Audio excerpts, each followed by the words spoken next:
हाँ जी, अस्सलामुअलैकुम, आदाब आदाब आदाब, गुड मॉर्निंग। क्या हाल चाल है जी? राइजिंग पाकिस्तान को हम कहेंगे राइजिंग पाकिस्तान में खुशामदीद।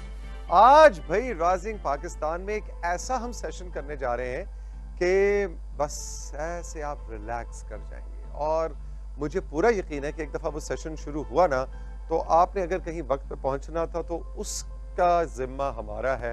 मतलब हम पहले से डिस्क्लेमर चला दें कि आपको देर हो जानी है, इसलिए कि आज हमारे साथ पाकिस्तान के एक यंग सितारिस्ट यानी कि सितार नवाज वजी हसन निज़ामी होंगे। और वजी सिर्फ पाकिस्तान में नहीं बल्कि पाकिस्तान से बाहर भी इनका एक नाम है। बहुत कम उम्र में इन्होंने सितार के साज पे ऐसी महारत हासिल की है कि कहते हैं कि इनकी उंगलियां बड़ी मैजिकल हैं, वो जादू क्रिएट करती हैं। बड़े अरसे से मैं और मेरी टीम यानी कि राइजिंग पाकिस्तान की टीम कोशिश कर रहे थे कि वजी आए और सुबह सुबह उठे, हमारे शो में आए, और आज फाइनली वो तशरीफ ला रहे हैं। उनसे गपशप भी होगी और हम कुछ लाइव सितार आपको मालूम है कि कुछ एक तो बहुत मुश्किल इंस्ट्रूमेंट है उसको बजाना, लेकिन उसको संभालना, उसको बिल्कुल एक बच्चे की तरह उसे प्यार करना पड़ता है और गोद में रखकर उसको बजाना पड़ता है। उसकी बहुत ज्यादा केयर चाहिए होती है। तो आज हमने अपने सेट्स के ऊपर कुछ सितार खेलना है और I am very very happy कि कुछ माहौल डिफरेंट सा होगा।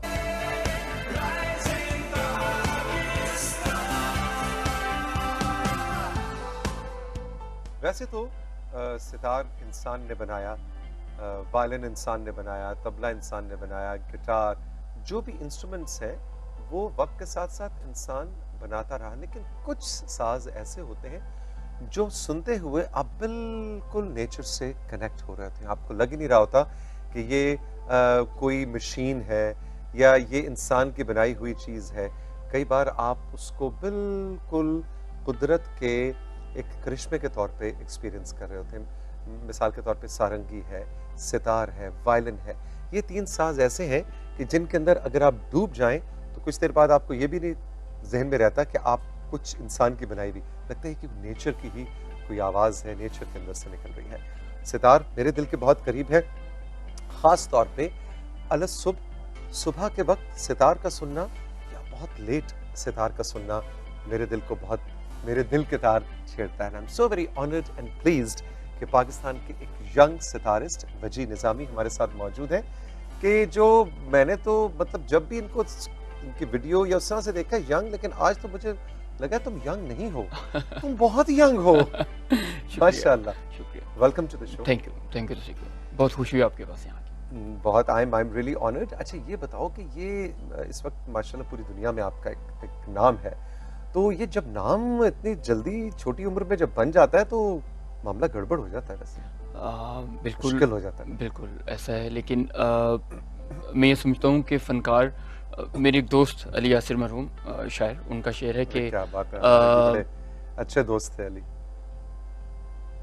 रिस्क जैसा है मुकद्दर में लिखा होता है, रिस्क जैसा है मुकद्दर में लिखा होता है, फ़न किसी शख्स की जागीर नहीं हो सकता।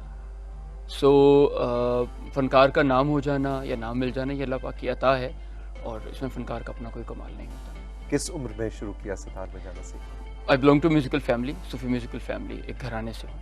तो 6 साल की उम्र में सितार शुरू किया। सितार फैमिली इंस्ट्रूमेंट है, बहुत जल्दी शुरू किया।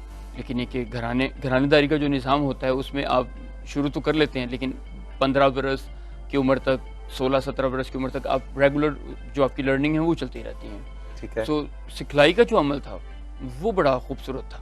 अच्छा। और 6 साल में शुरू किया, और पहली बार जब परफॉर्म किया तो आई वॉज 13 ईयर्स ओल्ड। मैंने एक प्ले था उसमें अमीर खुसरो रहमतुल्लाह अलैह का करैक्टर अदा किया, सितार बजाया मैंने उसमें। असातिज़ा की, माँ बाप की और बुजुर्गान की जो है बड़ी मेहनत रही उसमें।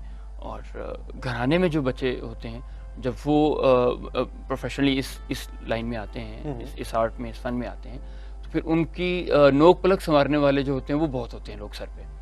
तो ये एज हासिल रहा। अच्छा, ये जो भी मैं पहले बात कर रहा था कि पता नहीं क्यों मेरे साथ ज़ाती तौर पे है या वाकई सुबह के वक्त सितार के सुर जो हैं वो कुछ और ही समा बांधते हैं, इसकी क्या वजह है? या वो शायद राग ऐसा सुना? और ये भी बताओ हमें कि सुबह का राग, रात का राग, ये कहानी क्या होती है? राग जो है हमारा जो इनिशियल म्यूज़िक है दुनिया का, उस वक्त से चले आ रहे हैं। और रागों के अपने औकात होते हैं। सुबह के राग हैं, शाम के राग हैं, रात के राग हैं, रात गए के राग रागनियाँ हैं, 6 राग हैं, बाकी रागनियाँ हैं। सो असातिज़ा ने, सीनियर म्यूजिशियंस जो थे, जिनमें हज़रत अमीर खुसरो रहमतुल्लाह अलैह, तानसेन अलैहिर्रहमा और बड़े म्यूजिशियंस जो गुजरे, उन्होंने रागों के अपने औकात बनाए।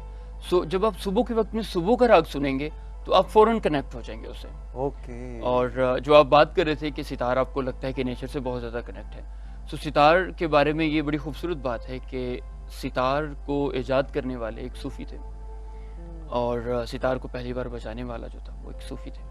हज़रत अमीर खुसरो की ईजाद मानी जाती है रिवायत के मुताबिक। सो सितार का रूह से जो इसका कनेक्शन है वो स्ट्रॉन्ग इसलिए है कि ये फ़ौरी तौर पे हावी हो जाता है बिल्कुल असाब पे। बिल्कुल।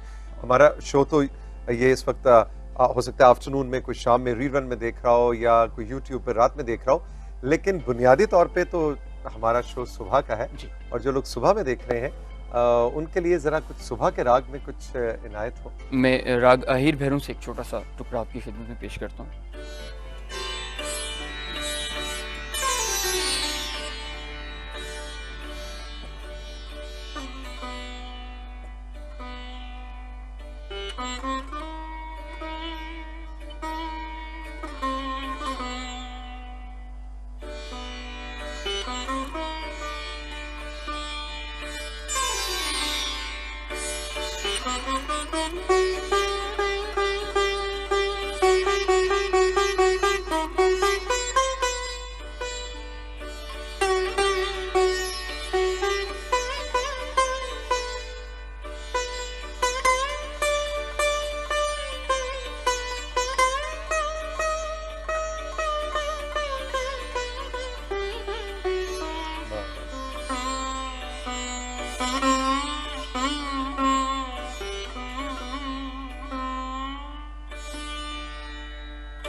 वाह वाह वाह, सुभान अल्लाह, जीते रहो।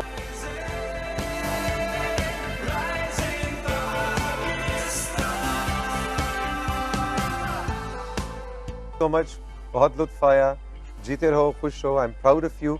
और आपसे अब हम इजाज़त चाहेंगे राइजिंग पाकिस्तान में, लेकिन जाते जाते वजी और इरफान हमारे लिए सर कुछ समा बांधेंगे। राग भैरवी से एक आपको गीत सुनाता हूँ।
Thank you.